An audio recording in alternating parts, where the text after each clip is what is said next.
Good morning, council. This is the bailiff. Miss Springer, can you hear me okay? I can. Um, Perfect. Thank you. Yep, thank you. Mr. Nicolosi, can you hear me okay? Yes, I can. Thank you. Before we begin, I'd like to note the oral argument is being recorded by the court and live streamed for public access. Any audio or video recording of the argument by any person unaffiliated with the court is prohibited. The Fourth District Appellate Court of the State of Illinois has reconvened. The Honorable Amy C. Lannard presiding. Good morning, council. The court is taking up case number 4241327, People of the State of Illinois versus Darien D. Davis. Counsel for the appellant, if you'll please state your name for the record. Madeline Springer from the Office of the State Appellate Defender for Mr. Darien Davis. Thank you. And counsel for the appellee. I'm Justin Nicolosi with the Appellate Prosecutor's Office representing the state of Illinois. And Mr. Nicolosi, it does appear that we do not have video any longer. We had it for a moment, but I no longer have video for you. There we go.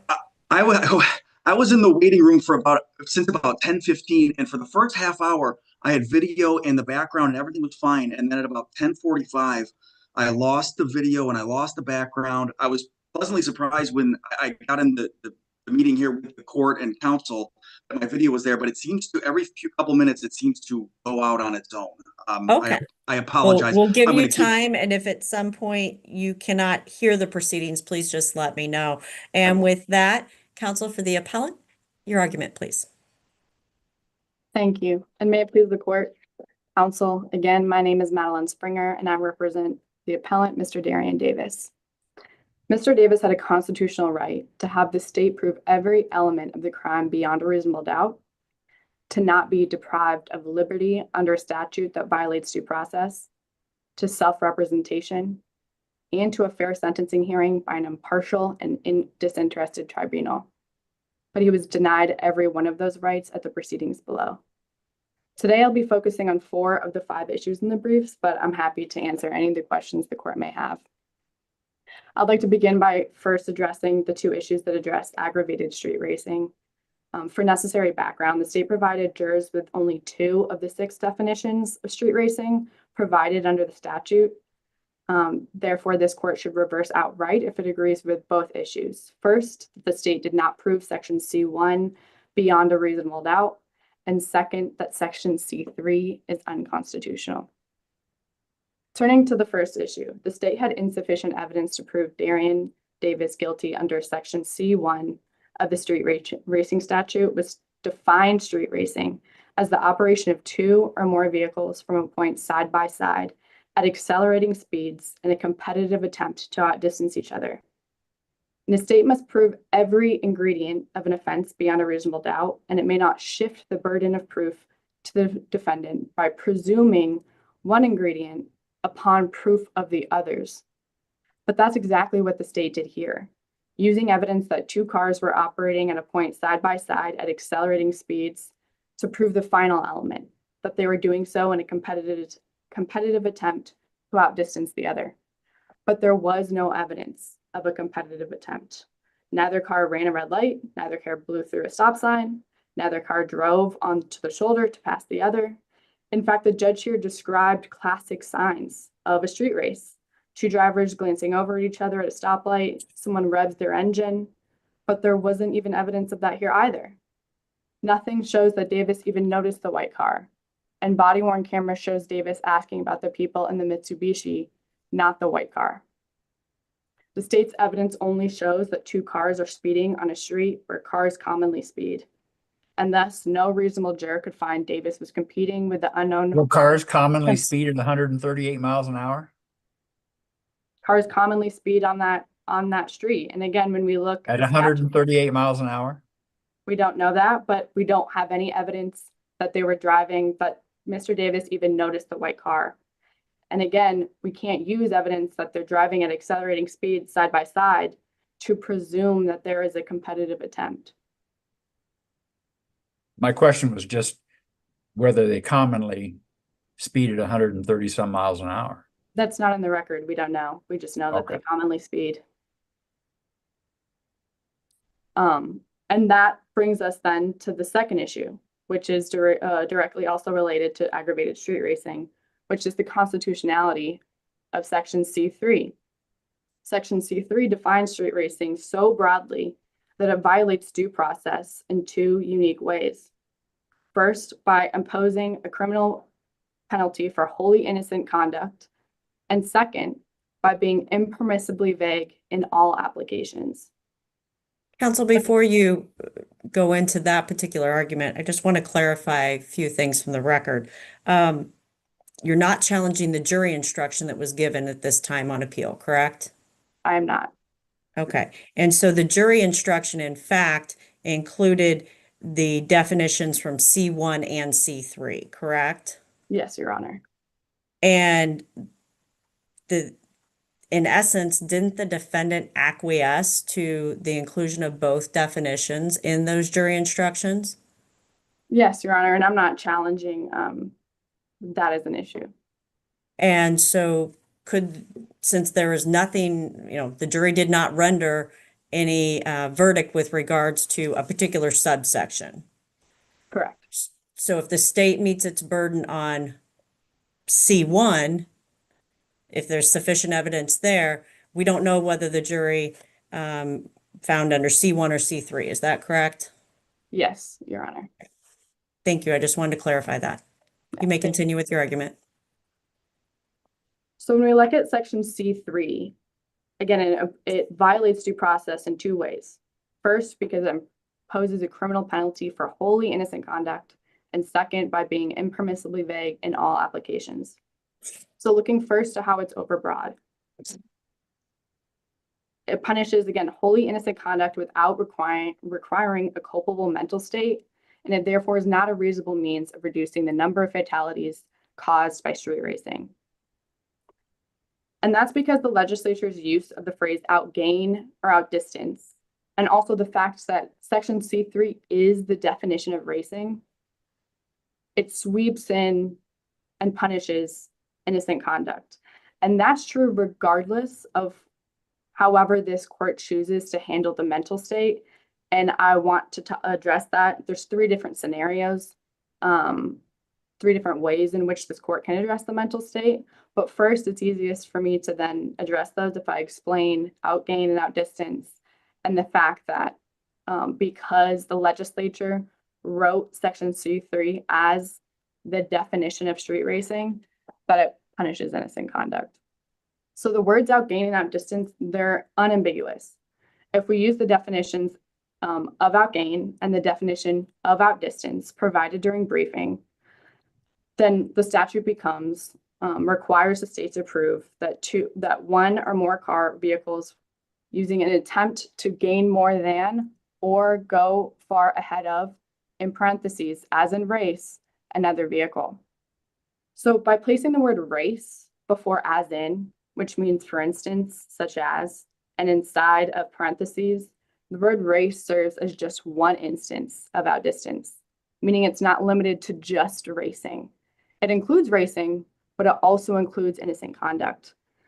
A court in Florida, People v. Wells, found a similarly worded statute that used the words outgain and outdistance, encompasses an endless range of otherwise legal conduct. And that includes passing, accelerating from a stop. And in Illinois, that also includes conduct that is expressly permitted by the vehicle code, including using a left lane for passing. And even so, Section C3 is the definition of racing. So to insert a general definition or one of the other 5 definitions would destroy the legislature's clear intent to have 6 unique scenarios, 6 unique situations in which they want to punish street racing. So first, Section C3 is turning to the 3 different possible ways this court can interpret the mental state. Does not remedy the issue. So first, Section C3 is an absolute liability defense for the same reason outlined in People v. Avery. Like the DUI statute, Section C3 requires no mental state and is a Class A misdemeanor that increases to a Class 4 felony under aggravating circumstances, with no sign that the legislature intended to add a mental state. And also the street racing statute aims to advance a very important public policy, which is to prevent fatalities caused by street racing, which is more important than the theft prevention in Tolliver and Gein, and more important than rendering aid and providing information to victims of accidents and none. So Section C3 aims to prevent those accidents. And if this court finds that this is an absolute liability offense, the Illinois Supreme Court won't read in an implied mental state. And again, this then sweeps in innocent conduct, driving past any car on a multi-lane road. I'm sorry, was there a question? I don't believe so. Thank you. Thank you. Second, if this court finds that C3 is not an absolute liability defense and finds that attempt is the mental state requirement, it still should not read in an applied mental state, because then looking to the plain and ordinary meaning, and an attempt means to just make an effort to, which doesn't remedy the fact that this sweeps in innocent conduct. And Illinois has repeatedly declined the Illinois Supreme Court multiple times to read a criminal purpose into a statute where it already contains a mental state element. So then third, if this court finds that C3 is not an absolute liability defense and finds that there's no mental state at all, there is no implied mental state that will remedy the situation without negating the legislature's clear intent and the rules of statutory interpretation. Because if we read in criminal purpose, what is the criminal aspect? It's racing. But again, Section C3 is the definition of racing, and it includes innocent conduct. And again, to use a general definition or one of the others would destroy that clear legislative intent. And at the end of the day, that's what we do when we're looking at how to interpret these statutes and apply them. Purpose of comparing speeds and a competitive attempt, also those are included in Section C1 and C2. And so the Illinois Supreme Court also follows the rule that when the legislature includes a particular mental state in one section of a statute, but not the other, or language, the legislature acted intentionally and intended different meanings to result. And even so, if the court does read in an implied mental state of a competition or of purpose of comparing speeds, for the same reasons we articulated earlier, the state never proved that here. So Section C3 punishes innocent conduct and it violates due process. Alternatively, Section C3 is unconstitutional by being impermissibly vague in all applications. And the statute that includes here, where the evidence only proves that Mr. Davis was speeding and not racing. And People v. Wells, a Florida court, found a similar statute unconstitutionally vague as applied to the defendant, where he was driving 130 miles per hour in front of another car, going a similar speed, weaving through traffic. The vehicles eventually slowed, pulled side by side, and accelerated back up to 90 before police stopped and arrested them for racing. And the court found that under those facts, it was unclear whether he was racing or whether he was simply speeding. And the same is true here. Section C3 is unconstitutionally vague as written, and therefore this court should reverse Mr. Davis's aggravated street racing conviction outright. The third issue I'd like to talk about is the pro se request. So Judge failed to honor Mr. Davis's request to proceed pro se in violation of the Sixth Amendment and Supreme Court Rule 401. Davis made his request at the hearing addressing defense counsel's motion to withdraw. And almost as soon as the hearing began and before giving Davis a chance to speak, the judge mocked Davis for filing handwritten motions as if he's a lawyer, accused him of trying to urinate in his own punch bowl, asked him if his goal was to make everybody hate him, and told Davis that he was not interested in whatever grenades he's throwing in the road here. But after Davis explained his frustrations with his private attorney and the judge refused to request his request for a public defender, Davis said, "Then that means I'm going pro se." His request for self-representation was clear and it was unequivocal, and the judge knew that. Mr. Davis had been filing pro se motions. Counsel, if I may, immediately after that, though, doesn't the defendant's statement, then if that's the case, then that's a breach of contract. She's withdrawing. I didn't fire her. She is withdrawing. Couldn't that be considered an equivocation of his request to waive counsel? Almost so, Your Honor, request is not equivocal merely because it's conditional. And even here, again, it was clear to the judge that this was sincere also in that he was had been filing pro se motions and that he was upset with his attorney to the point where he felt that her withdrawing was a huge issue. He did not want to proceed with her anymore because of that.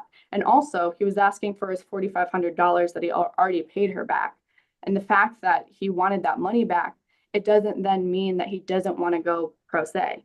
So the You don't judge, think it meant he wanted to use the money to possibly hire a different counsel or have a public defender?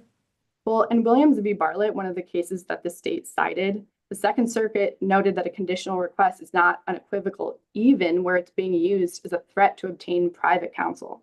So the main issue here is that he clearly conveyed a request, and what the judge should have done is follow this court's instructions and People v. Fisher, which held that because it's structural error, the judge should have gone further by asking the defendant outright if he still wanted to represent himself, or if maybe dependent on whether or not he wants, the judge will grant him a refund if it matters, because the judge here, it didn't matter, gets to say, we aren't giving you a refund, that's an issue I'm not deciding.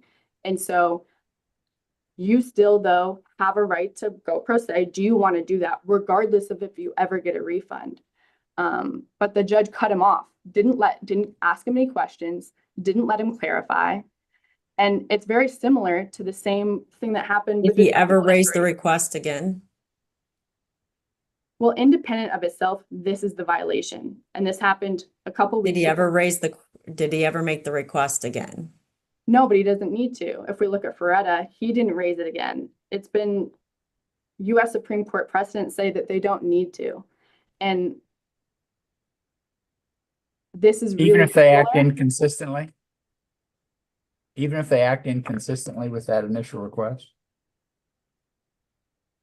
Yeah, because here he didn't act The inconsistently. answer is yes, even if they act inconsistently with that request.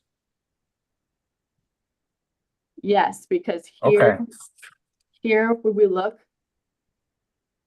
it was never clarified. He made it clear, an unequivocal request, and the judge cut him off and did not let him keep speaking. Again, the fact that he potentially wanted a refund has nothing to do with the fact that he has a right to self-representation. And it's very similar to, in Davis's previous appeal, this court remanded for a new Crankle hearing, finding that not only did the judge fail to inquire into Mr. Davis's claim that his attorney was ineffective, but he seemed to hold it against him. And here, at the very beginning of the hearing, he assumed that counsel's motion to withdraw was Mr. Davis's fault. He cut off counsel when she was beginning to talk about it, and said, I'm sorry, let me interrupt. I'm just assuming that this is Mr. Davis, but it wasn't. Mr. Davis had previously filed an ARDC complaint against his attorney, and then his attorney immediately filed a motion to withdraw.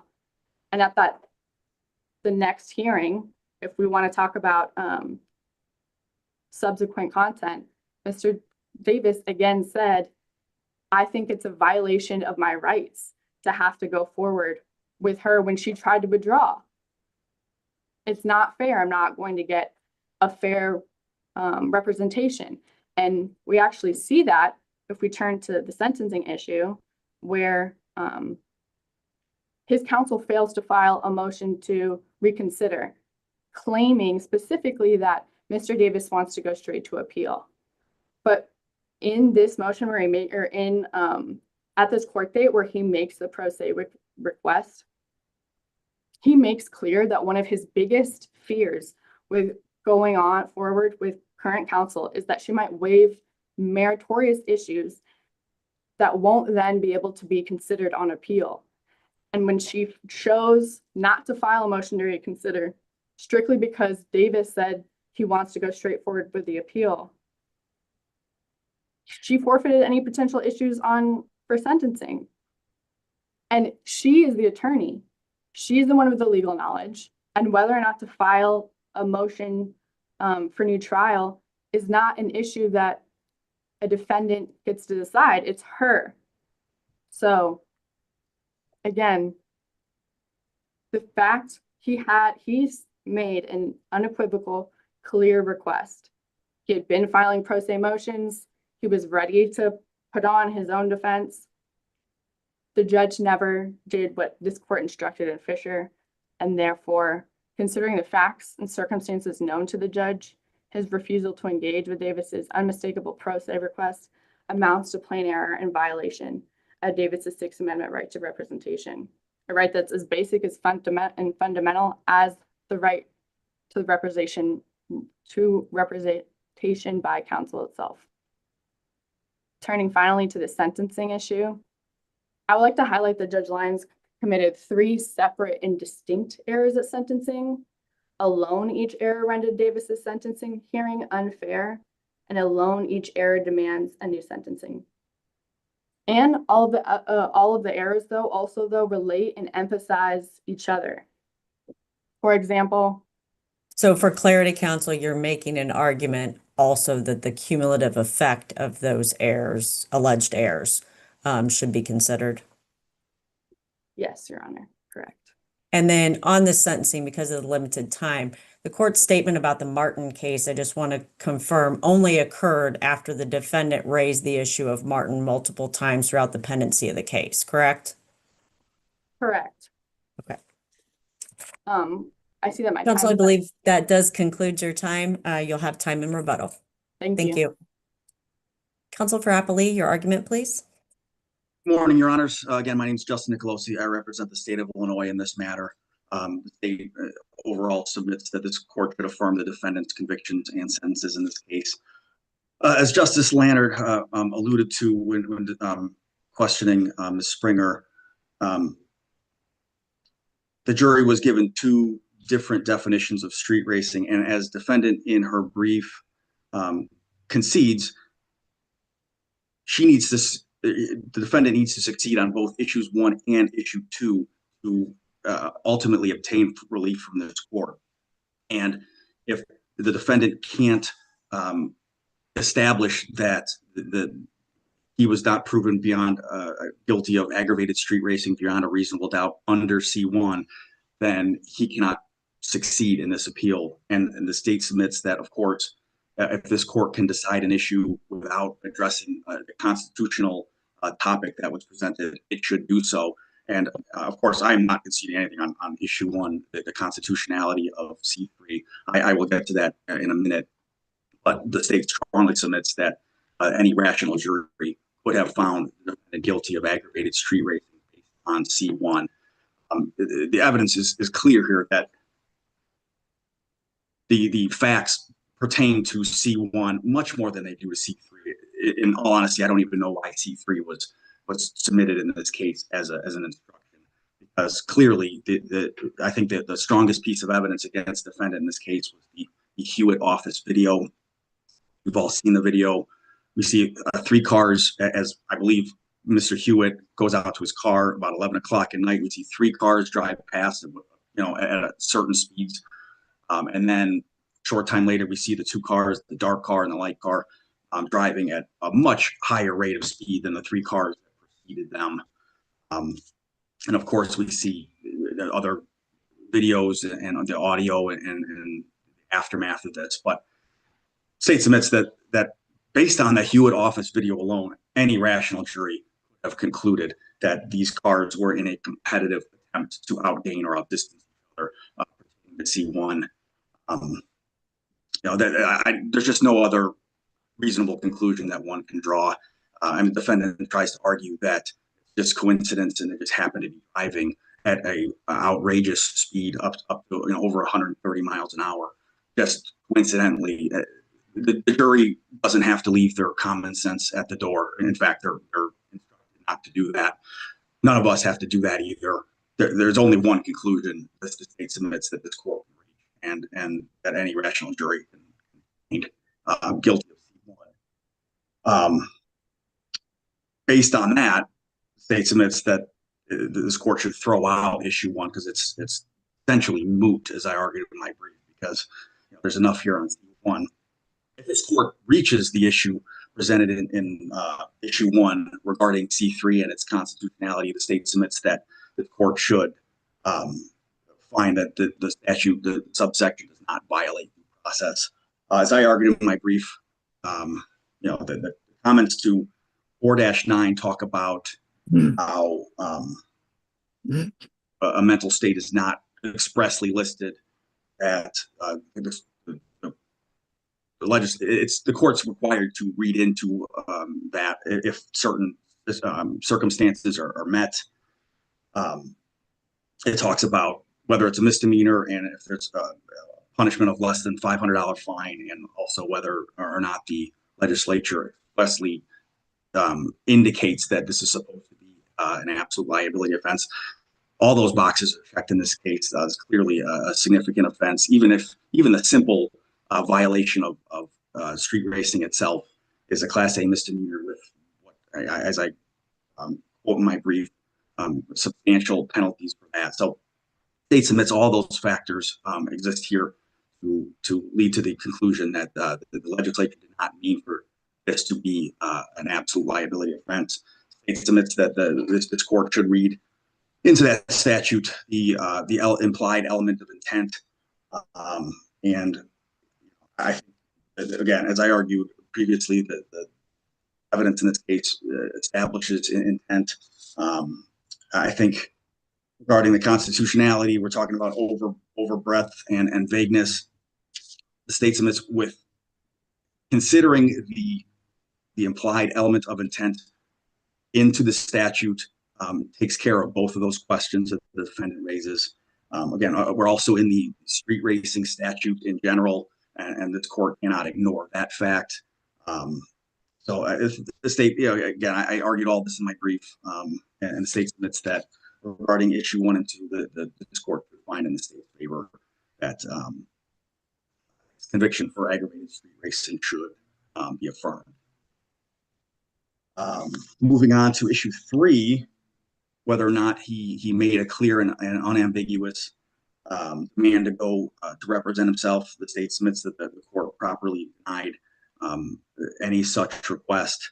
I argued a couple of cases, federal cases in my brief, Reese versus Nix and Jackson versus Ilst. And the state submits that those cases are factually very similar to what happened in this case. I think the record shows the defendant was nearly frustrated that his that counsel's motion to withdraw was not going to be granted. He asked for another public defender. The court said no, I wasn't going to do that, and then he said he wanted to go pro se. The state believes he was just frustrated. I think the record was clear on that. He didn't request to go pro se before that. He didn't really request it after. In the next hearing, he did complain about potential conflict from counsel, but didn't reassert his a desire to go pro se.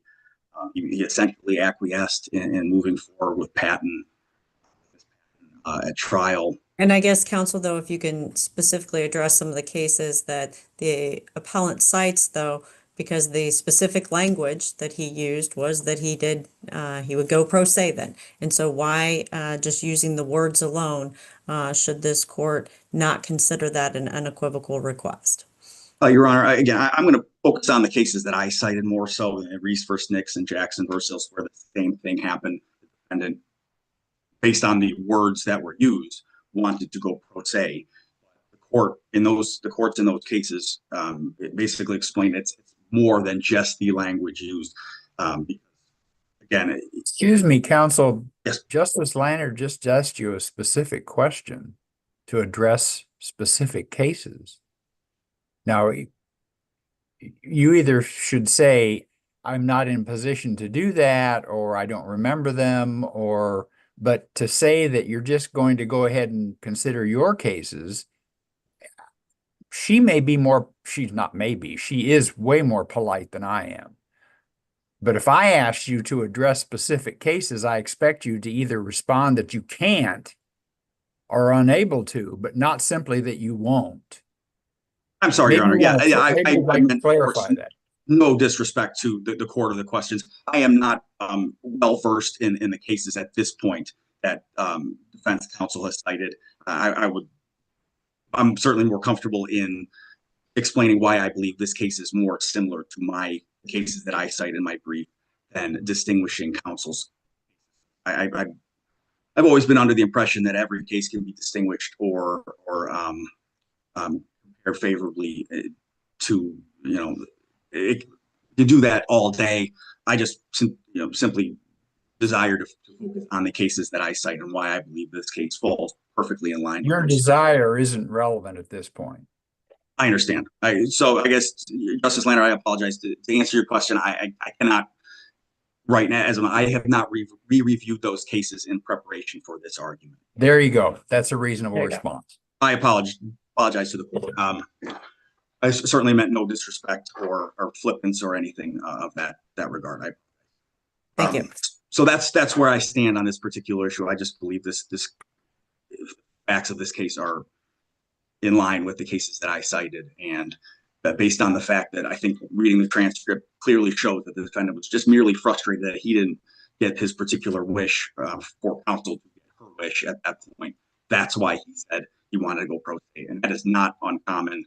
And courts have found that defendant's desire at that point was not a clear and unequivocal desire. It was born out of mere frustration. And that's why the court was proper in this case to move on and deny the defendant he said that he wanted. Regarding issue 4, sentencing, at the outset, the state submits that clearly the trial sentencing court said things that he probably should not have said.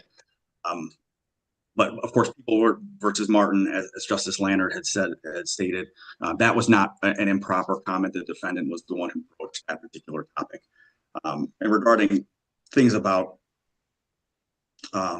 street racing cases in general, and other items that the defendant argues in his brief, the record on the whole does not indicate that the court sentenced the defendant based on those particular items. And I think the court focused on mostly the severity of the crimes in this case, which of course that's the most important sentencing factor. And this case couldn't have been more serious and horrible, of course, to the victims, both the deceased victim and victims and their families, and the living victim and her family. Again, as I argued in my brief, that the defendant did not receive the highest possible sentences. There was some more room there for the judge to sentence the defendant more severely, but the court did not do so. That is evidence that the sentencing judge was not overly biased or harsh towards the defendant. Again, we have to point out the seriousness of the offense here. And again, the comments the court made, some of them probably went too far. I'm certainly not going to argue that the court was entirely proper in every word that the court said. That's not the case. I don't believe that the sentence here was an abuse of discretion, and I think that the record supports the sentence that was issued in this case. So, if there are any other questions for any issues that this court has, I'd be happy to answer them now, and I will directly answer the specific questions that are asked. Thank you, counsel. Seeing none. Counsel for the appellant, rebuttal argument, please. Your Honor, on rebuttal, I would like to focus on the fact that seriousness of the offense does not negate the fact that the judge made 3 clear, unique, separate errors. It doesn't mean that he gets to rely on facts outside of the record. It doesn't mean that he gets to belittle Mr. Davis throughout proceedings, or focus so much of his sentencing rationale on Mr. Davis's allocution statement, an allocution statement in which he spent ample time talking about the harm that he caused, saying that he was going to have to live with it for the rest of his life, considering the families of the people that he hurt. But again, because the judge had held bias for Mr. Davis. He took the fact that he was apologizing, that he was exercising his constitutional right to make claims about his trial counsel and put on a defense against him. And it also does not negate the fact that this judge took it upon himself to emphasize an improper factor in aggravation that the state itself did not raise. And the state, on appeal in its brief, conceded that the judge here relied on an improper factor and only said, but he didn't give it any weight. However, the fact that he brought it up himself, I think, means he gave it weight in and of itself. And second, he verbatim said, it's not like I could forget that this happened. And the state said, oops, I forgot to bring that up. So all of these factors together, they emphasize an unfair trial, unfair sentencing led by a judge who clearly felt a personal way about this offense and this client.